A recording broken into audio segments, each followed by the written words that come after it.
केला असेल की जो जनहिताच्या विरुद्ध आहे, मूलभूत हक्काच्या विरुद्ध आहे, तर तो कायदा किती लोक रद्द करू शकतात? फक्त 5. जर का सर्वोच्च न्यायालयाच्या घटनापीठाकडे हे प्रकरण आलं, फक्त 5 न्यायमूर्ती 750 खासदारांनी केलेला चुकीचा कायदा रद्द करू शकतात.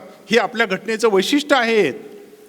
पण त्या नादामध्ये त्यांना हे माहिती होतं की जर का राज्यकर्ते चुकले, सर्वोच्च न्यायालय न्यायमूर्ती त्यांना करेक्ट करतील. न्यायमूर्ती चुकले तर, कुंपणच शेत खायला लागलं तर, त्याची सोय आपल्या घटनाकर्त्यांनी करून ठेवली. आणि ती सोय करताना त्यांनी सांगितलं की नेमायचं कोणाला, नेमणूक सुद्धा आपण कंट्रोल करूया. जेव्हा अशा प्रकारचे सर्वोच्च न्यायालयाचे न्यायमूर्ती नेमायचे असतात, तेव्हा ही नेमणूक जरी ही सर्वोच्च न्यायालयाच्या रिकमेंडेशनने करण्यात आली तरी त्याच्यात शेवटची सही कोणाची असते? राष्ट्रपती. म्हणजे राष्ट्रपतीच्या संमतीनंच, राष्ट्रपतीच्या सहीनंच ह्या नेमणुका होत असतात.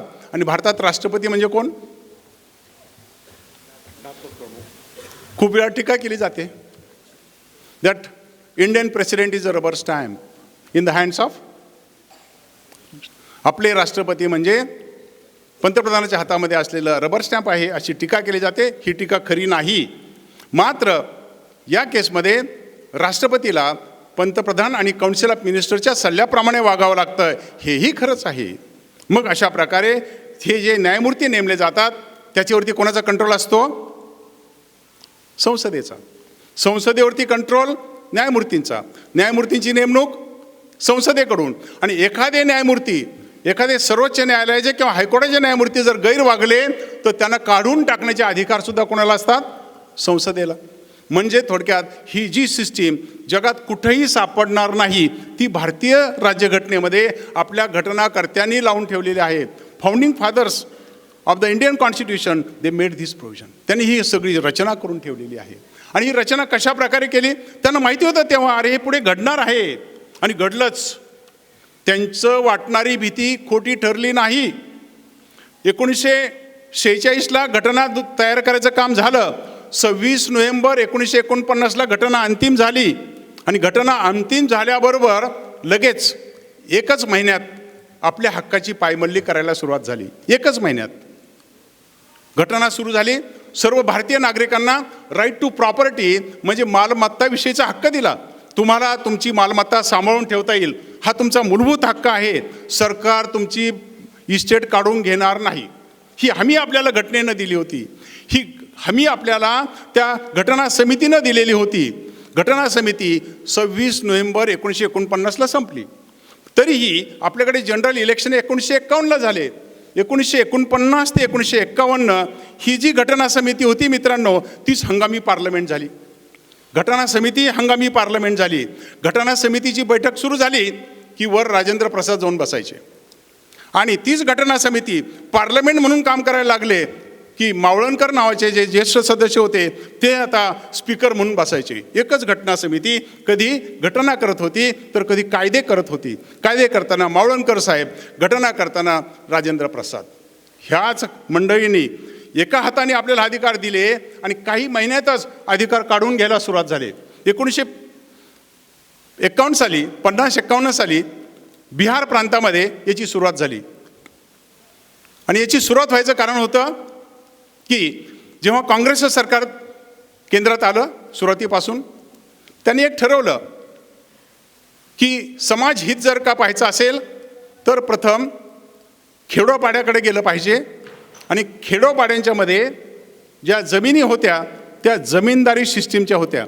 कोणाकडे 1000, 2000, 500 अशा जमिनी असायच्या. आणि मराठवाड्यात तर विशेषतः मोठे होल्डर्स असायचे, मोठे जमीनधारक असायचे. तसाच प्रकार बिहार प्रांतातही होता. घटना आल्याबरोबर 50 साली लगेच सुरुवात झाली आणि बिहार प्रांतानं एक कायदा करून टाकला की आम्ही सेलिंग ॲक्ट आणणार आहोत.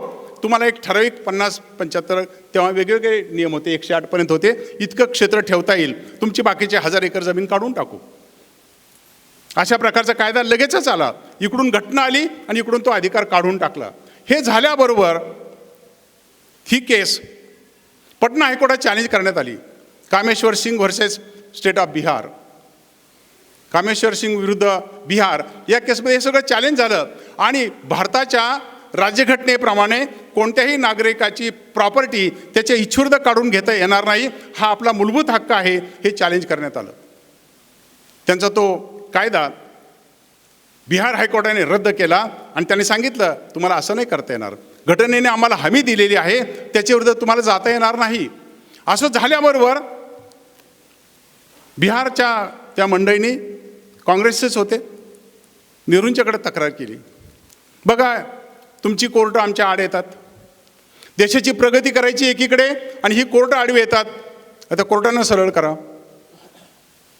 त्यासाठी मग आता भारताच्या संसदेनं पहिली घटनादुरुस्ती केली आणि पहिल्या घटनादुरुस्तीनं भारतीय राज्यघटनेत अशी दुरुस्ती करून टाकली की जेव्हा जेव्हा आवश्यक असेल तेव्हा संसदेला नागरिकांच्या मालमत्ताविषयक मूलभूत हक्कामध्ये ढवळाढवळ करता येईल, तुमची प्रॉपर्टी त्यांना काढून घेता येईल, अशा प्रकारची अमेंडमेंट केली, अशा प्रकारची दुरुस्ती केली. आणि ही दुरुस्ती झाल्याबरोबर ती दुरुस्ती सर्वोच्च न्यायालयात आव्हानित करण्यात आली. तांत्रिक गोष्टी आपण जरा बाजूला काढू, तरीही प्रॉपर्टी हा विषय जसं आपल्या कुटुंबामध्ये, गावामध्ये, कुठल्या संस्थेमध्ये प्रॉपर्टी शेवटी मध्ये येत असते बघा, त्याच्यावरूनच वाद होत असतात. तसं सरकारमध्ये असाच वाद निर्माण झाला, न्यायपालिकेमध्ये सुद्धा असाच वाद निर्माण झाला. त्याचं कारण होतं प्रॉपर्टी. सरकारचं म्हणणं लोकहितासाठी आम्ही ही प्रॉपर्टी काढून घेऊ शकतो, लोकांचं म्हणणं की तुम्ही असं काढून घेऊ शकणार नाही, कारण घटनेने आम्हाला ती हमी दिलेली आहे. घटनेची हमी ज्येष्ठ, घटनेची हमी मोठी का संसद मोठी, हा वाद शेवटी 1951 साली माननीय सर्वोच्च न्यायालयासमोर गेला. शंकरी प्रसाद नावाच्या एका खटल्यामध्ये हा वाद 5 न्यायमूर्तींच्याकडे गेला आणि त्या 5च्या 5 न्यायमूर्तींनी सांगितलं पार्लमेंट म्हणेल ते खरं, संसदेला नागरिकांच्या मूलभूत हक्कामध्ये ढवळाढवळ करता येईल, लोकांची प्रॉपर्टी त्यांना काढून घेता येईल, कोर्टाला काही अधिकार नसावेत. थोडक्यात पुन्हा सरकारच्या विरुद्ध बाजूने निकाल लागला. मग सरकारला हत्यारच मिळालं. हे हत्यार मिळाल्याबरोबर नुसते बिहार प्रांतात नव्हे, आता भारतभर असे कायदे करण्यात आले आणि लोकांची प्रॉपर्टी किंवा मालमत्ताविषयक जे हक्क होते हे काढून घ्यायला सुरुवात झाली. त्याच्यातनं मालिका निर्माण झाली. मला याच्यातनं सांगायचं काय, नुसतं मालमत्तेचा विषय नाही सांगायचा, पार्लमेंट विरुद्ध सुप्रीम कोर्ट जजेस हे कसे समोरासमोर आले ते सांगायचं आहे. हे सांगत असताना त्यानंतर 2-3 केसेस निर्माण झाल्या आणि 1967 साली महत्त्वाची केस आली, IC गोलकनाथ विरुद्ध पंजाब प्रांत. पुन्हा हाच मुद्दा होता की जर का संसदेने कायदा केला आणि लोकांचे मूलभूत हक्क, मालमत्तेचे हक्क काढून टाकले तर ते चॅलेंज करायचे का नाही करायचे, ते व्हॅलिड असतील, योग्य असतील का नसतील. आता मात्र सर्वोच्च न्यायालयाने 11 लोकांचं खंडपीठ बसवलं. ते म्हणजे अरे मोठा विषय, 11 लोकांना बोलवा. 11 लोक बसले आणि त्यापैकी 5 लोक म्हणाले येस, 5 लोक म्हणाले नाही. आपल्या काय ग्रामपंचायतीत किंवा तुमच्याकडेच असं होतं असं समजू नका, हे तर आपल्याकडे होतच असतं प्रत्येक ठिकाणी, इकडे मेजॉरिटी तिकडे मायनॉरिटी. पण सर्वोच्च न्यायालयात इतक्या हुशार लोकांच्यामध्ये 5 विरुद्ध 5. 5 म्हणाले की नाही, लोकांचे हक्क काढून घेता येणार नाहीत. 5 म्हणाले अरे संसद श्रेष्ठ आहे. 5 म्हणाले कोर्ट श्रेष्ठ आहे. 5 म्हणाले संसद श्रेष्ठ आहे. तो तिढा सोडवण्यासाठी तेव्हाचे जे सरन्यायाधीश होते ते म्हणाले की yes, parliament cannot touch fundamental rights. संसदेने आमच्या मूलभूत हक्काला हात लावायचा नाही असं सांगणारे सरन्यायाधीश होते. 6 विरुद्ध 5 या बहुमतानं ठरलं की नागरिकांचे मूलभूत हक्क हे सर्वश्रेष्ठ असतात आणि संसदेने त्यात हस्तक्षेप करायचा नाही. हे कळालं आम्हाला की अरे अशा प्रकारचा निर्णय आला आहे. असं कळाल्याबरोबर लोकांच्यामध्ये चर्चा निर्माण झाली. ते जे 6वे न्यायाधीश होते ना, ज्यांच्या मतानं हा सगळा निर्णय फरला, त्यांच्याविषयी चर्चा सुरू झाली. अरे ते खरंच स्वतंत्र होते का, त्यांनी बरोबर निर्णय दिला की नाही दिला.